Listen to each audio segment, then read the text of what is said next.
Tu vas continuer à perdre ton argent dans la publicité Facebook si tu ne regardes pas attentivement. C'est quand vous lancez une publicité, il y a des gens qui vont vous contacter.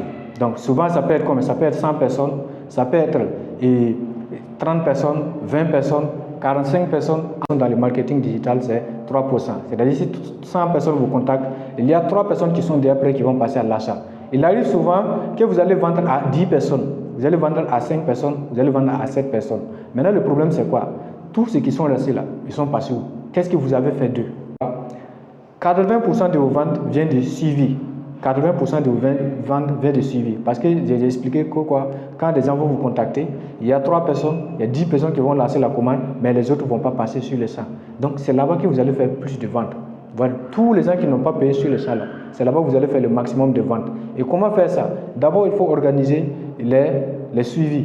Voilà. Donc vous allez organiser les prospects en liste. Dans l'application WhatsApp Business, il y a l'outil qu'on appelle liste. Voilà. Avec les listes, vous allez pouvoir organiser chacun d'eux pour pouvoir faire les suivis. À 8 points de contact à un prospect avant qu'il ne passe à client. Alors que peut-être que c'est la première fois, la personne a vu votre publicité sur Facebook et vous a contacté. Et voyez, non? Donc ça, c'est le premier point de contact. Et c'est dans le suivi, vous allez faire plusieurs points de contact. Vous allez les envoyer les messages, c'est-à-dire au minimum 8 messages. Vous devez l'envoyer 8 messages successifs. Voilà. Mais il ne faut pas trop abuser aussi. Vous devez organiser ça pour faire. Donc, vous envoyez des messages, vous l'avez donné tous les détails, mais il ne vous répond pas. Vous les mettez dans nouveau client. La personne vous a contacté et dit, je vous reviens. Vous pouvez vous dire, je vais voir quelqu'un et puis vous le mettez. Vous le mettez dans une autre liste qu'on peut, par exemple, nommer quoi? Paiement en attente.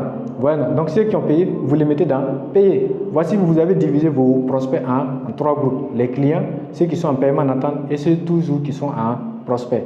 C'est ça qui va vous permettre de faire les suivis. Voilà. Ok, donc il y a l'application Google Agenda qui vous pouvez aller créer un événement. Un événement qui sera nommé quoi? Suivi client. Voilà, vous allez faire suivi client. Et ça, vous fixez une date dans la semaine que vous pouvez faire. Voilà, c'est mieux que vous faites ça en milieu de semaine. Par exemple, un mercredi ou un jeudi. Voilà, vous faites ça et vous programmez ça pour le soir. Là, chaque mercredi ou jeudi, c'est Google qui va vous rappeler qu'il est temps de faire le suivi. Voilà, donc c'est comme ça que vous allez faire d'abord. Voici deux